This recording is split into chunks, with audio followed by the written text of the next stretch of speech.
¿Qué tal, queridos hermanos, queridos amigos? Es un placer volver a estar con vosotros para seguir compartiendo reflexiones centradas en las hermosas enseñanzas de la Biblia. Hemos hecho un paseo por diferentes partes de las doctrinas de la Biblia que nos ayudan a estar preparados para la segunda venida de Jesús. Hemos hecho un paseo por la doctrina de la salvación, la doctrina de la obra del Espíritu Santo, el ministerio de Cristo en el santuario, el mensaje de los tres ángeles, brevemente algún acontecimiento de los últimos días, pero no quisiera terminar esta temática sin ir con vosotros a lo que podemos llamar el desenlace del drama mundial. En un tema anterior vimos que el capítulo 18 y 19 del libro de Apocalipsis presentan el juicio contra ese poder perseguidor del tiempo del fin llamado la Gran Babilonia, sobre la cual cae el juicio de Dios. Ese poder, ese gran sistema de religión y de cosmovisión falsa que se creía omnipotente, que estaba sentada sobre muchas aguas y que nadie podía contra ella, finalmente es acabado, es arruinado, es destruido. Y el capítulo 19 nos presenta la venida de Jesús.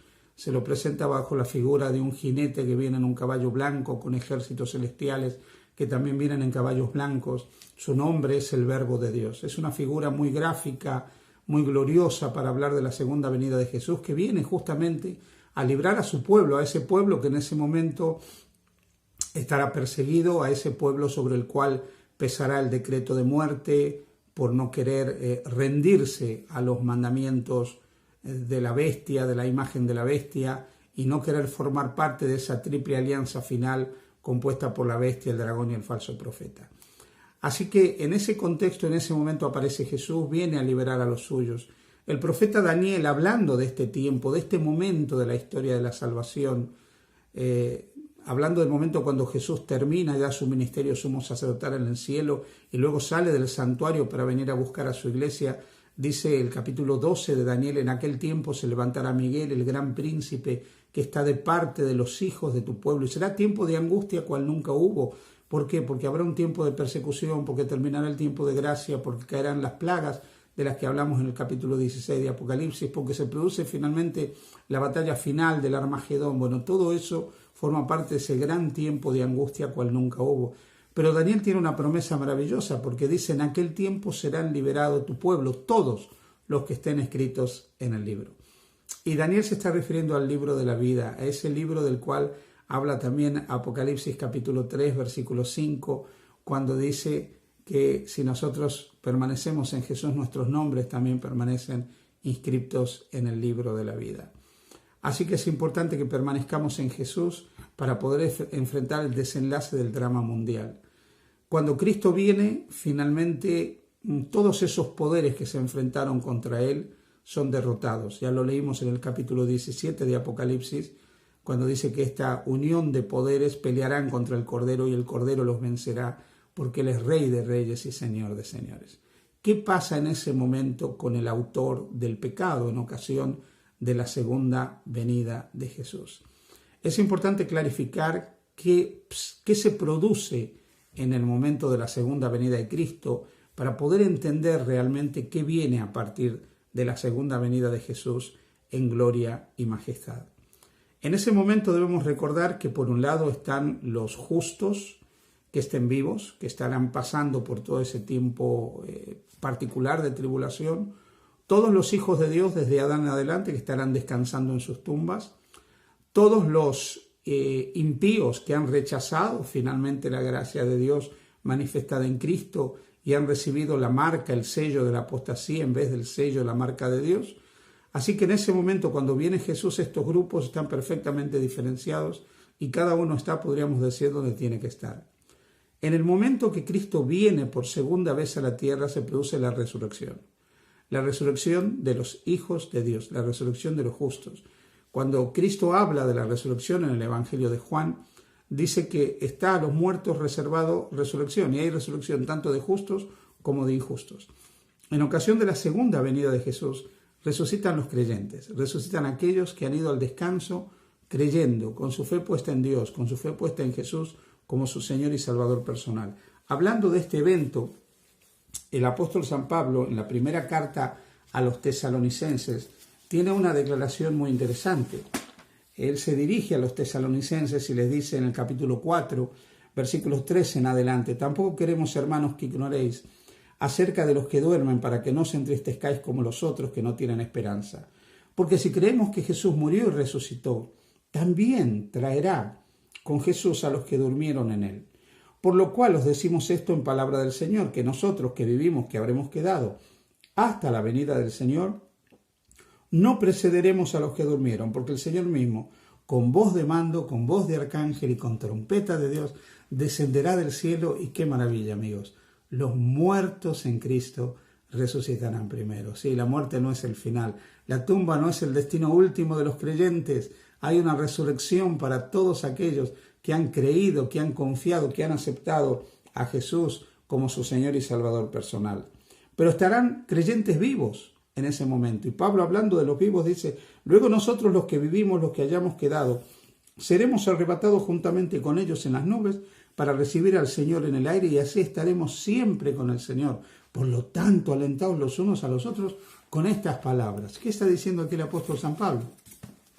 Que cuando Cristo venga, todos los que han creído en Jesús resucitan.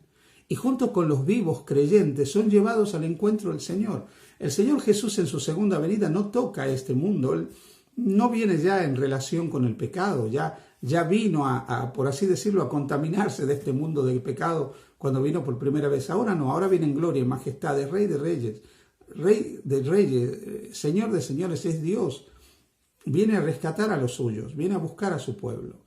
Y resucita a los que han creído en Él para darles vida eterna, y a los vivos que han creído en Él, juntamente con los muertos resucitados, los lleva, los arrebata al cielo para que estén con Él.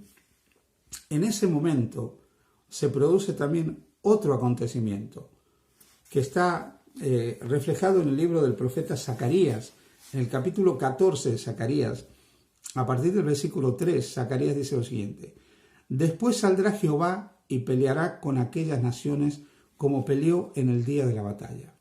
Zacarías presenta lo que podríamos decir el fin ya del Armagedón, cuando el Señor se va a enfrentar a aquellas naciones que se oponen a Él. El versículo 4 dice: se afirmarán sus pies en aquel día sobre el monte de los olivos que está enfrente de Jerusalén al oriente, y al monte de los olivos se partirá por en medio hacia el oriente y hacia el occidente, haciendo un valle muy grande, y la mitad del monte se apartará hacia el norte y la otra mitad hacia el sur. Y dice un poquito más adelante, en el versículo 5, dice: y oiréis al valle de los montes, porque el valle de los montes llegará hasta Sal. Oiréis de la manera que oísteis por causa del terremoto en los días de Usías, rey de Israel. Y vendrá Jehová mi Dios, y con él todos sus santos. Viene el Señor, vienen todos los ángeles con él, porque él viene en gloria y majestad.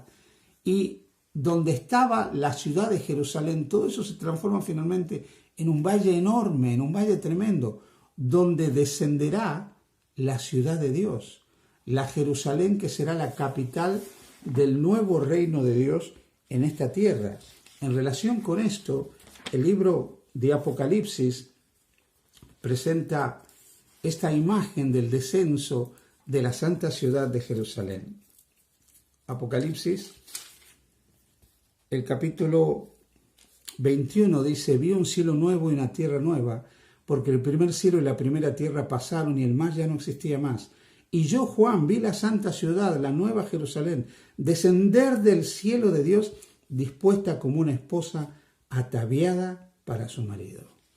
Así que en ocasión de la segunda venida de Jesús, por un lado se produce la resurrección de los justos, la transformación de los justos vivos. Estos ascienden al encuentro del Señor, desciende, ¿sí? Jesús hasta cierta altura de la tierra y se acerca a la tierra, pero no pisa la tierra. No pisa la tierra, y los santos van con él a los cielos. Y luego se menciona el momento en que va a descender la santa ciudad de Jerusalén aquí a la tierra. Pero entre el momento de la resurrección, el ascenso de los justos, estar con el Señor en los cielos, y la venida de la santa ciudad de Jerusalén a la tierra para ser la capital del reino de Dios, hay un periodo de 1000 años. Y en ese periodo de 1000 años, los creyentes que habrán resucitado o sido transformados y estén con Jesús en los cielos, juzgarán a aquellos que sean perdidos. Este es el juicio del milenio. Seremos jueces junto con Jesús para ver por qué las personas que no están en el reino de los cielos no están. ¿Cuál es el motivo? Habrá un tiempo de juicio en el cual se nos permitirá saber por qué finalmente el veredicto sobre ellos fue que no podían entrar a la ciudad de Dios.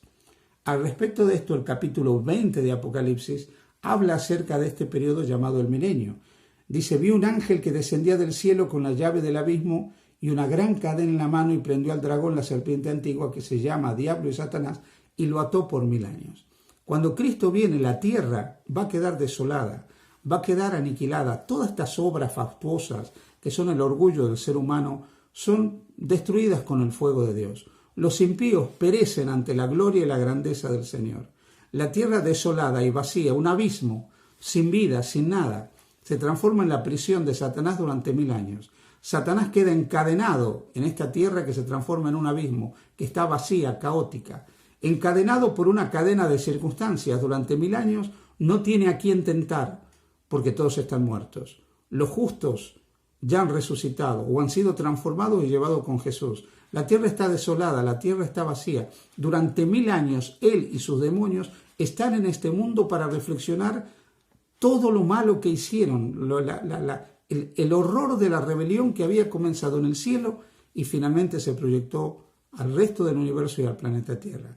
Satanás estará encadenado por la soledad, encadenado porque no hay a quien tentar, encadenado porque no puede hacer pecar a nadie, encadenado porque no puede destruir a nadie durante 1000 años. Y nos dice la palabra de Dios, el versículo 3, y lo arrojó al abismo y lo encerró y puso sus sellos sobre él para que no engañase más a las naciones hasta que fuesen cumplidos 1000 años. Y después de esto debe ser desatado por un poco de tiempo. Y ahora mirad, y vi tronos, y se sentaron sobre ellos los que recibieron facultad de juzgar, y vi a aquellos que habían sido decapitados por causa del testimonio de Jesús y por la palabra de Dios, los que no habían adorado a la bestia en su imagen, y que no recibieron la marca en su frente ni en su mano, y vivieron y reinaron con Cristo 1000 años. Ahí está el juicio que se produce durante el milenio. Y los que han vuelto a la vida, los que han sido resucitados y los transformados, reinan y juzgan con Cristo durante 1000 años a todos los que estarán perdidos, a todos los que no podrán estar en la ciudad de Dios. ¿Qué pasa cuando los 1000 años se cumplen? Se produce la resurrección de los impíos. Un poco más adelante, el mismo capítulo 20 del libro de Apocalipsis, dice en el versículo 5, pero los otros muertos no volvieron a vivir hasta que se cumplieron 1000 años. ¿Quiénes son los otros muertos? Los que no participaron de la resurrección en la segunda venida de Jesús. O sea, los impíos, los que rechazaron a Jesús, resucitan luego del milenio, pero resucitan para volver a enfrentar a Dios unidos a Satanás. Un poco más adelante, en el capítulo 20 de Apocalipsis, nos dice en el versículo 7 en adelante, cuando los 1000 años se cumplan, Satanás será suelto de su prisión y saldrá a engañar a las naciones que están en los 4 ángulos de la tierra, a Gog y a Magog, a fin de reunirlos para la batalla, el número de los cuales es como la arena del mar. Y subieron sobre la anchura de la tierra y rodearon el campamento de los santos y la ciudad amada. Y de Dios descendió fuego del cielo y los consumió. Y el diablo que los engañaba fue lanzado en el lago de fuego y azufre, donde estaban la bestia y el falso profeta, y serán atormentados día y noche por los siglos de los siglos. Queridos amigos, cuando se produce la finalización de este periodo en que Satanás está encadenado, al fin del milenio, los impíos resucitan. Y junto con todos los demonios dirigidos por Satanás, hacen el último intento de enfrentarse al poder de Dios. Este ya es el desenlace definitivo del drama mundial, el fin del Armagedón. Satanás reúne a todos los impíos. Ahí están todos aquellos que a lo largo de la historia rechazaron a Jesús. Todos aquellos que fueron los peores enemigos del cristianismo. Todos aquellos que fueron perseguidores del pueblo de Dios. Todos aquellos que fueron personas que no manifestaron en su vida la imagen y semejanza de Dios. Ahí están todas esas personas. Resucitan.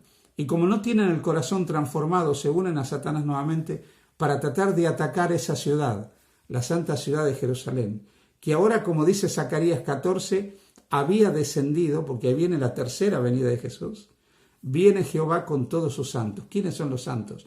Los ángeles y también los justos que están morando con él en el cielo.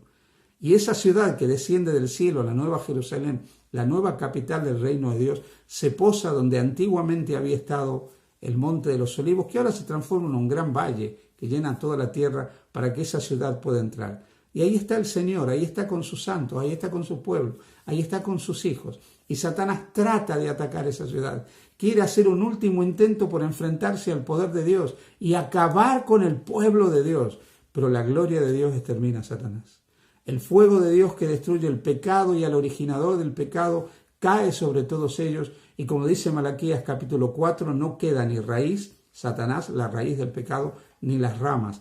Todos aquellos que lo siguieron a él en su rebelión serán finalmente como ceniza, serán destruidos, serán aniquilados.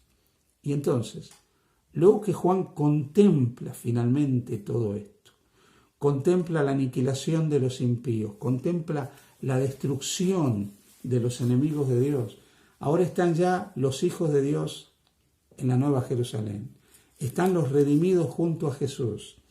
Y dice el capítulo 21 de Apocalipsis nuevamente, el versículo 1 dice: vi un cielo nuevo y una tierra nueva, porque el primer cielo y la primera tierra pasaron y el mar ya no existía más. Y el versículo 4, enjugará Dios toda lágrima de los ojos de ellos, y ya no habrá muerte, ni habrá más llanto, ni clamor, ni dolor, porque las primeras cosas pasaron. Sí, queridos amigos, finalmente Dios establece un cielo nuevo y una tierra nueva, el Edén restaurado. Todas las primeras cosas, todas las primeras experiencias asociadas al pecado, el mal, el dolor, el sufrimiento, la muerte desaparecerán. No habrá lugar para las lágrimas en ese cielo nuevo y en esa tierra nueva.